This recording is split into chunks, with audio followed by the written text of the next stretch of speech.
I destroyed my shield to save the princess. Her mother rewarded me with citizenship and marriage. The guardian's oath. The twin moons of Australis cast their silver light across the crystalline spires of the palace, creating dancing rainbows that skittered across Tavish's armor. He stood at attention, back straight and eyes forward, as he had done every night for the past 3 years since being assigned to the royal guard. His weathered hands rested on the hilt of his sword, the only possession he had brought with him from Earth when the wormhole had appeared and changed his life forever. Still as a statue again, Guardian Tavish, came a melodious voice from behind him. Tavish turned and bowed deeply. Princess Lyria, you should be resting before tomorrow's celestial festival. Princess Lyria stepped into the moonlight, her purple skin shimmering with the natural luminescence of her people. Her dark hair was adorned with tiny crystal ornaments that tinkled softly as she moved. Unlike the other Australians who regarded him with suspicion, Lyria had always shown him kindness. The festival preparations have me too restless for sleep, she said, leaning against the balcony railing. Tell me again about your world, Tavish. The oceans you said cover most of it? Tavish smiled despite himself. Yes, vast and blue. Nothing like the silver seas here. Earth has only one moon too, not the twin giants that grace your skies. It sounds beautiful, Lyria sighed, though perhaps not as beautiful as the warrior who came from there. Tavish felt heat rise to his cheeks. These moments of flirtation had been increasing lately, and while they stirred something in his heart, they also filled him with unease. He was an outsider here, one of only 7 humans who had crossed through the wormhole before it collapsed. Queen Nylara had granted them sanctuary, but not without conditions. They were to serve, not to aspire above their station. Princess, you should not speak so, he whispered. Your mother would not approve. Lyria's eyes, the color of amethysts, flashed with defiance. My mother does not dictate my heart, Tavish. Before he could respond, the warning bells began to toll across the city. Tavish's hand immediately went to his shield, a gift from the royal armory crafted of translucent crystal and stronger than any metal he had known on Earth. Get inside, Princess, he commanded, his voice shifting from companion to protector in an instant. What's happening? Fear tinged her voice. The Void Reavers, Tavish said grimly. They've returned. Throughout the kingdom, lights were extinguishing as citizens took shelter. The Void Reavers, shadowy beings that fed on the energy that powered Australis, had been raiding with increasing frequency over the past months. I should join my mother in the war chamber, Lyria said, her royal training taking over. Tavish nodded, falling into step beside her. I'll escort you there. As they hurried through the corridors, Tavish's mind raced. He had sworn an oath to protect Princess Lyria with his life, not just out of duty, but because somewhere along the way, she had become more than just his charge. Every smile, every secret conversation under the twin moons had woven a connection he dared not name. Stay close, he murmured as shadows began to flicker unnaturally along the walls ahead of them. Something's wrong. The palace defenses should have held longer. Lyria's hand found his in the darkness. Tavish, I'm afraid. Don't be, he said, squeezing her hand once before releasing it to raise his shield. I won't let anything happen to you. I swore an oath. What he didn't say was that his protection went beyond any oath. It was a promise from his heart, one he would fulfill at any cost. For the siege of crystal spires, the Void Reavers descended upon the palace like a storm of living shadows, their elongated forms twisting and writhing as they sought the energy sources that powered Australis. Tavish pushed Princess Lyria behind him, his shield raised as the first wave of attackers surged toward them. We need to reach the sanctuary chamber, Lyria gasped, her purple skin paling with fear. It's 3 levels below us, Tavish nodded grimly. Stay behind me. Move only when I tell you to. He advanced cautiously, his crystalline shield deflecting the shadowy tendrils that reached for them. The shield hummed with energy, absorbing the attacks and glowing brighter with each impact. Tavish had been trained in its use, but never had he tested it against such relentless assault. They descended through the palace, the sounds of battle echoing from all directions. Royal guards fought valiantly against the invaders, but the Reavers seemed more numerous, more desperate than in previous raids. Something's different this time, Lyria whispered as they paused at a junction. They've never penetrated this deeply before. Tavish peered around the corner. The sanctuary is just beyond that grand hall, but it's swarming with Reavers. Lyria's eyes widened. The heart crystal. They must sense it? If they reach it, she didn't need to finish. The heart crystal was the primary power source for the entire kingdom. If the Reavers consumed it, Australis would fall into darkness. We need to draw them away, Tavish decided. My shield. It absorbs energy like the heart crystal, just on a smaller scale. I can use it as bait. Tavish, no. Lyria grabbed his arm. It's too dangerous. Their eyes met in the dim light, and Tavish saw something there that made his heart skip. Concern, yes, but something deeper. Something that mirrored his own unspoken feelings. I swore to protect you, he said softly, and your kingdom. Before she could protest further, he removed a small crystal from his armor, the power source for his shield, and overcharged it by pressing it against his sword's energized blade. The crystal began to pulse with brilliant light. When I throw this, run for the sanctuary. Don't look back. Lyria's eyes glistened with tears. Promise me you'll follow. I promise to find you, he answered carefully. With a practiced motion, Tavish hurled the glowing crystal in the opposite direction of the sanctuary. As expected, the Void Reavers immediately swarmed toward the energy source, their hungry forms abandoning their positions. Now, he commanded, pushing Lyria forward. They sprinted across the grand hall. But just before they reached the sanctuary doors, an enormous Reaver, larger than any Tavish had seen before, descended from the ceiling, blocking their path.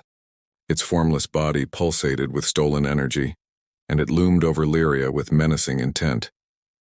Without hesitation, Tavish thrust himself between the princess and the creature. The Reaver struck with incredible force, tendrils of darkness hammering against his shield. Each impact caused fractures to spread across the crystalline surface, but Tavish held firm, gritting his teeth against the strain. Lyria, go, he shouted as she hesitated at the sanctuary door. Not without you. The shield began to splinter as the Reaver intensified its assault. Tavish knew it wouldn't hold much longer. In a desperate gamble, he channeled all of his strength into one final defense. For Australis, he whispered, then drove the failing shield directly into the core of the Reaver. The reaction was immediate and catastrophic. The shield shattered completely, its stored energy releasing in an explosive burst that tore through the Reaver's shadowy form. The creature's death scream echoed through the hall as it dissipated into wisps of darkness. Tavish collapsed to his knees, his armor scorched and his arms lacerated with crystal shards. Through blurring vision, he saw Lyria running back to him, defying his order to save herself. You fool, she sobbed, supporting him as he struggled to stand. Brave, wonderful fool. Together they stumbled into the sanctuary as more Reavers converged on their position.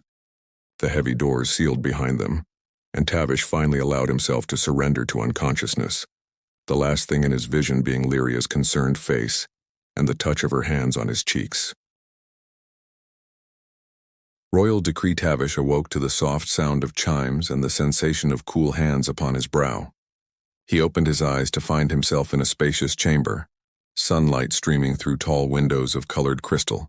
His wounds had been dressed with shimmering salves that tingled against his skin. The hero awakens, came a regal voice. Queen Nilara stood at the foot of his bed, her posture perfect and her expression unreadable. Unlike her daughter, the queen had always maintained a formal distance from the human refugees. Her deep purple skin was adorned with the royal markings that traced patterns across her forehead and cheeks, signifying her ancient lineage. Tavish attempted to rise, wincing at the pain that lanced through his arms. Be still, the queen commanded. Your bravery has earned you rest. The Reavers, Tavish began, retreated after you destroyed their leader, Nilara finished. A feat no Australian warrior has managed in 3 centuries of conflict. Tavish relaxed slightly. And Princess Lyria? Unharmed thanks to your sacrifice. For the first time, the queen's expression softened. She has scarcely left your side these past 3 days. I sent her to rest only an hour ago. Tavish felt relief wash over him. I was only doing my duty, Your Majesty. Queen Nilara approached closer, studying him with keen eyes. Was it merely duty that drove you to shatter your shield, a priceless artifact given in trust to save my daughter? Tavish hesitated, knowing he trod on dangerous ground. I care for Princess Lyria, more than I should, perhaps. To his surprise, Nilara smiled. More than you should? Perhaps not. She turned toward the window, her flowing robes catching the light. Tavish of Earth, I have watched you these 3 years. While others of your kind sought only to return home, You embraced our ways, learned our language, served with honor. She returned her gaze to him. The council and I have made a decision. You are to be granted full citizenship of Australis with all rights and privileges thereof. Tavish stared in disbelief. No human had ever been granted such status. Your Majesty, I don't know what to say. There is more, Nylara interrupted. In our history, when a warrior performs an act of ultimate sacrifice for the royal family, tradition offers a greater reward. She paused meaningfully. My daughter's hand in marriage. Tavish felt as though the room had suddenly been emptied of air. Marriage? To Princess Lyria. Unless you find the prospect displeasing, the Queen said, a hint of challenge in her voice. No, Tavish said quickly, then composed himself. I mean, it would be the greatest honor. But does the princess know of this arrangement? It was her suggestion, came a familiar voice from the doorway. Lyria stood there, her eyes bright and a tentative smile on her lips. She approached the bed, taking Tavish's bandaged hand in hers. I told my mother what I have known for some time, she said softly, that my heart has chosen you regardless of where you were born or what color your skin may be. Queen Nylara nodded approvingly. The union would strengthen our kingdom in these troubled times. A symbol of unity between worlds. She moved toward the door. I will leave you two to discuss what I have proposed. The Celestial Festival has been postponed until the palace repairs are complete. It would make an appropriate occasion for an announcement.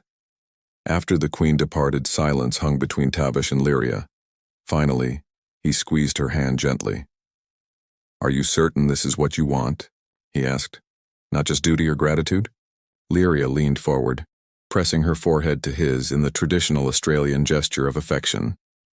I have wanted this since you first told me about Earth's oceans under the light of our twin moons, she whispered.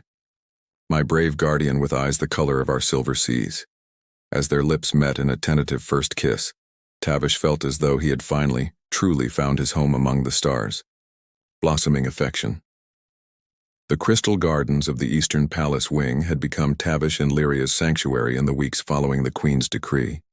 As Tavish recovered from his injuries, they spent hours walking the winding paths, his arm often supporting her slender frame, though they both knew he was the one who still needed steadying. Tell me again about the seasons on Earth, Lyria requested as they sat beside a fountain whose waters changed color with the position of the twin moons. Today they glowed a soft amber in the afternoon light. Tavish smiled, watching how the princess's purple fingers traced patterns in the water. We have 4 distinct seasons. Winter, when snow falls and covers everything in white. Spring, when flowers bloom and new life begins. Summer, warm and bright with long days and short nights. And autumn, when leaves turn gold and red before falling. Australis has only the luminous season and the dim season, Lyria said wistfully. I should like to see your snow someday. Perhaps you will, Tavish replied, though they both knew the wormhole that had brought him here had closed long ago. Their conversations had grown more intimate with each passing day, political discussions giving way to personal histories and private dreams. Tavish learned that despite her royal upbringing, Lyria harbored a passion for xenobotany, collecting and studying plant specimens from the farthest reaches of the kingdom. In turn, he shared stories of his life before Australis, his humble origins as a soldier seeking purpose, the family he'd left behind, the emptiness that had driven him to volunteer for the experimental wormhole expedition. I never belonged there, he admitted one evening as they watched the moons rise. I was always searching for something I couldn't name. Lyria's hand found his, her touch sending that now familiar warmth through his body. And have you found it here? Tavish turned to her, taking in her luminous eyes, the gentle curve of her lips, the way her purple skin seemed to capture and hold the moonlight. I believe I have. Their first kiss had been hesitant, almost reverential. Their second, shared now under the twin moons, was different. A meeting of equals, a promise of things to come. Lyria's arms wound around his neck as Tavish pulled her closer, marveling at how perfectly they fit together despite being born worlds apart. When they finally parted, breathless and smiling, Lyria whispered, The court whispers that our marriage is merely political. A human warrior and an Australian princess united to strengthen the kingdom. And what do you tell them? Tavish asked, brushing a strand of dark hair from her face. I tell them nothing, she replied with a mischievous smile. Let them wonder. What matters is what we know to be true. The announcement of their betrothal at the rescheduled Celestial Festival had been met with mixed reactions. Many Australians, especially those who had witnessed Tavish's bravery during the Void Reaver attack, celebrated the union. Others, particularly among the ancient noble houses, regarded the match with thinly veiled disapproval. "Chancellor Vorax believes I'm marrying beneath my station," Lyria confided one afternoon as they escaped a particularly tedious planning session for the upcoming ceremony. "He's right," Tavish acknowledged without bitterness. "I'm a soldier, not nobility." Lyria stopped walking, turning to face him with unexpected fierceness. "You are more noble than any blue-blooded Australian who has never risked their life for another." She placed her palm against his chest, over his heart. "This is what matters. This is what I choose." That night in the privacy of the royal gardens, their embraces grew more passionate, hands exploring unfamiliar territories with gentle curiosity. Tavish marveled at the warmth of her purple skin beneath his fingertips, the way it shimmered slightly at his touch. Lyria traced the scars on his arms, battle marks from Earth and newer ones from the crystal shards of his shattered shield. "Every mark tells your story," she murmured, pressing her lips to a particularly prominent scar on his shoulder. "A story I want to be part of for all my days." As the night deepened around them, they surrendered to the feelings they had held in check for so long. Under the watchful gaze of the twin moons, human and Australian discovered each other fully for the first time. Different in form but matched in passion, their bodies finding a harmony that transcended their separate worlds. Afterward, wrapped in Lyria's ceremonial cloak and each other's arms, Tavish realized with perfect clarity that his shield had not been his greatest sacrifice. He had given his heart long before that fateful night, perhaps from the first moment he had stood guard over the purple-skinned princess with eyes like amethysts and a smile that felt like coming home. The bonding ceremony. Dawn broke over Australis with unusual splendor, the twin moons still visible as pale ghosts in the morning sky, a rare alignment considered highly auspicious among the Australians. Throughout the Crystal City, citizens prepared for the most anticipated royal ceremony in generations, the bonding of Princess Lyria to the human warrior who had saved their kingdom. In his preparation chamber, Tavish stood before a mirror of polished silver, hardly recognizing himself in the traditional Australian formal attire. The garments were crafted from a fabric that seemed to capture and hold light, shifting between deep blue and silver with his every movement. "Nervous, friend?" asked Kaelin, one of the few other humans on Australis who had been appointed as Tavish's ceremonial attendant. "Terrified," Tavish admitted with a rueful smile. "I've faced Void Reavers with less fear." Kaelin laughed, adjusting the ceremonial sword at Tavish's hip, a new one to replace the earth weapon he had carried for so long. This blade was Australian, crafted of the same crystal as his shattered shield but infused with the royal house's energy signature. "You're making history today," Kaelin said. "The first human to join the royal bloodline of Australis." Tavish gazed out the window at the spires of the city, glinting in the morning light. "It's not history I'm thinking about. It's her." Across the palace, in her own chambers, Princess Lyria sat as attendants wove luminescent crystals into her dark hair. Her ceremonial gown, the color of dawn breaking over the silver seas, flowed around her like water given form. Queen Nilara supervised the preparations with characteristic precision, though Lyria noticed an unusual softness in her mother's expression. "You have chosen well, daughter," the queen said when they were momentarily alone. "I did not believe it possible at first, a human and an Australian, but watching you together these past weeks has convinced me." Lyria smiled, touching the royal markings on her forehead that had been enhanced with shimmering pigment for the ceremony. "Did you feel this way when you bonded with father?" A shadow of old grief passed across Nilara's face at the mention of her long-deceased husband. "Yes, the same certainty, the same completion. It is rare, child. Cherish it." The great crystal hall had been transformed for the ceremony. Thousands of tiny floating lights hovered near the vaulted ceiling, and the pathways were lined with bioluminescent flowers gathered from the farthest reaches of the kingdom. Distinguished guests from every province of Australis filled the hall, their excited murmurs creating a gentle hum that fell to silence as Tavish entered. He walked the crystal path alone, acutely aware of the thousands of eyes, most of them Australian, watching his progress. At the far end of the hall stood Queen Nylara, resplendent in her ceremonial regalia, and beside her, the royal bonding officiant holding the ancient crystal of union. The traditional music began, haunting tones produced by instruments Tavish still couldn't name even after 3 years on Australis.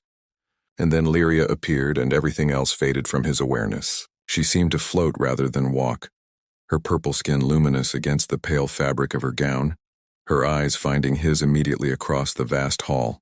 Time seemed to slow as she approached, and Tavish was transported back to their first meeting, to nights of guard duty and secret conversations, to the moment he had known he would give his life for hers without hesitation. When Lyria reached him, she extended her hands, palms up in the Australian tradition. Tavish placed his hands over hers, palms down, completing the circuit. A gentle current of energy passed between them, the natural bioelectricity of her Australian physiology responding to his human touch, a phenomenon that had once been merely curious but had become infinitely precious to them both.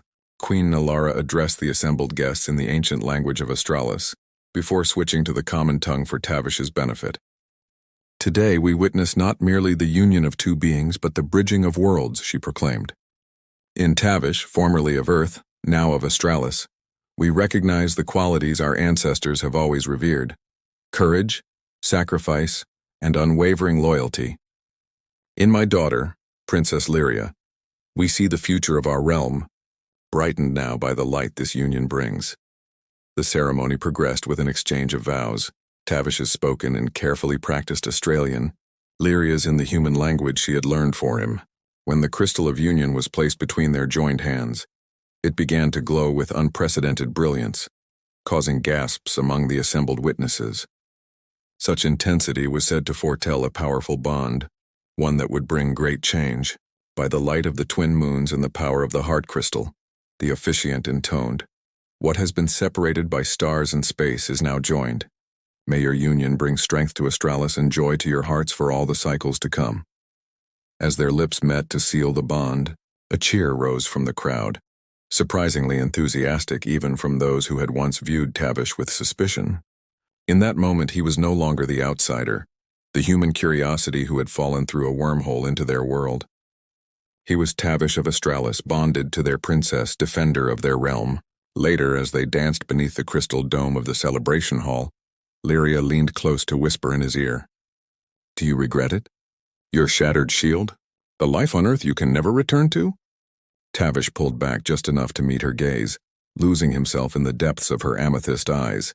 Around them, humans and Australians celebrated together, old boundaries beginning to blur in the wake of their union. "My shield can be replaced," he said softly. "But what I've found here, what I've found with you, is beyond price." As the twin moons rose to their zenith, casting their silver light across the crystal kingdom that was now truly his home, Tavish knew with absolute certainty that he had finally found where he belonged, not in a place, but in the heart of the purple-skinned princess who had seen beyond his differences to the soul beneath. For in the end, it wasn't citizenship or titles that had truly mattered. It was the love that had grown between them, stronger than any shield, more precious than any royal decree, a bond that would endure through whatever challenges the universe might yet send their way.